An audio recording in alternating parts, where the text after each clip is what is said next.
why do you think so many Indian women don't realize the importance of fitness in their lives? Because I think, Masoom, in our minds, there's still this concept of thin is beautiful. If you haven't put on weight and you can stay thin without exercising, you're happy. It's changing a lot. It has changed a lot. I've been in this industry for over 30 years and I've seen a huge shift, but people need to realize that thin is not enough. It never was. What's important is for you to be active. What's important is for you to not feel tired, for you to be able to get a good night's sleep. The moment your head hits the pillow, you should be able to fall asleep. The moment you wake up from, your sleep, you should be able to jump out of bed. And for me, that is fitness. And I'm trying to tell as many people that I come across that it's not being thin that's beautiful, but it's being fit that's sexy. That's so true. That's so true. I think for me personally, the realization really hit when I had my first child. And right after I had a C-section. And right after is when I realized how unfit I was. Until then, my pregnancy was fantastic. But after the delivery is when I realized that, wow, I really need to work on my physical strength because no part of my body could handle any sort of... Because that's when the backaches happen. Yes. That's when you're constantly lifting another human being it's not like a bag that you're going to lift and it's going to stay stable, right? A child is always moving. So exactly. Your body needs to adapt to that movement and your body needs to be able to do that without causing pain. I think there must be hours when you're walking if one of your kids are colic or whether they're uncomfortable or they have a tummy ache or even with fever, you walk them literally all night and you're exhausted at the end of it. And that's, I guess, when you realize that I wish I had done some sort of workouts to make myself stronger. Absolutely. At that time and moment, you kind of beat yourself up thinking, this is when I should have put in the work.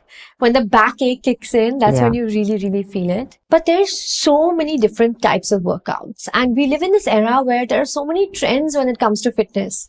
How do you find the one that's right for you? By trying a lot of different ones and seeing which one speaks to you. Okay. And one will always speak to you. Okay, there will be a moment when you do something and it's like, I call it your aha moment. When you do it and you feel like, my body just felt great. My mind felt great.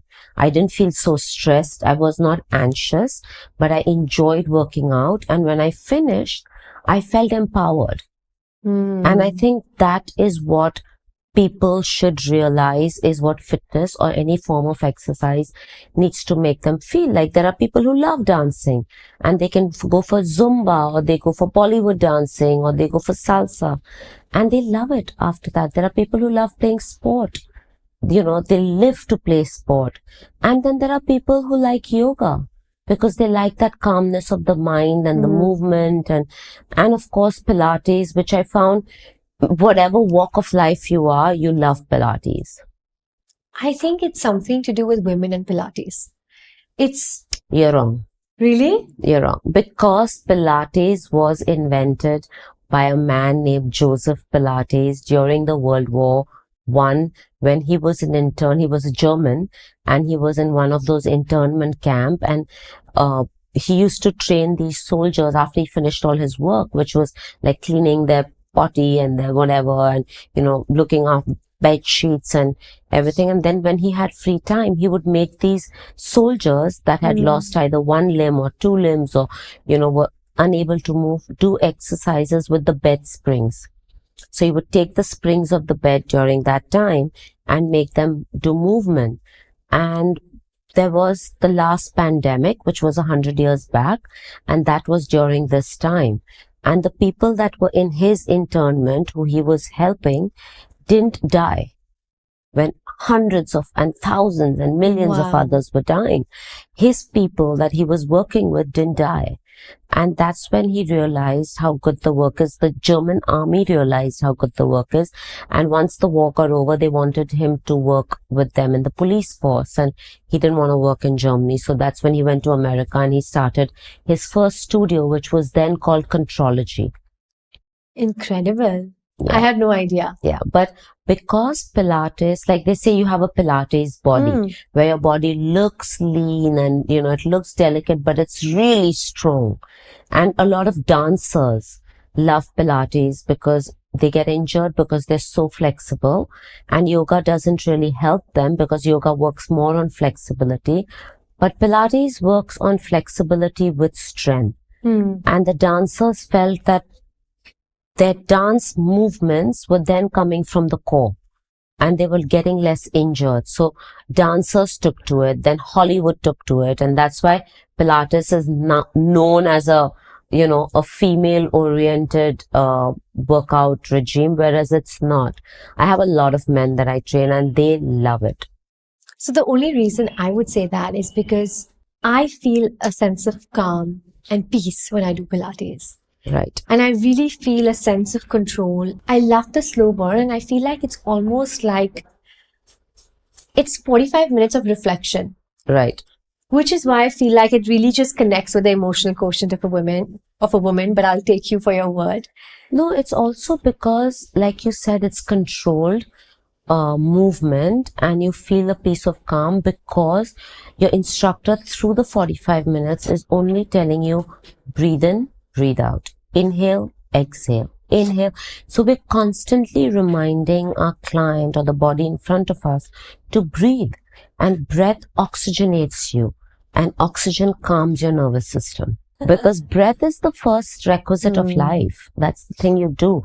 What happens is when people are lifting heavy, they forget to breathe because they're so focused on the weight. Or when you're working in bad form with heavy weights, you're more interested in pushing that movement and that weight rather than reflecting on the why you're doing it. Are you doing it just to look physically strong, or are you doing it because you want to have depth of movement? And if you want depth of movement, then you add breath to it. But when you do your weight training course, like when I did my personal training course, we were taught to breathe, exhale on exertion.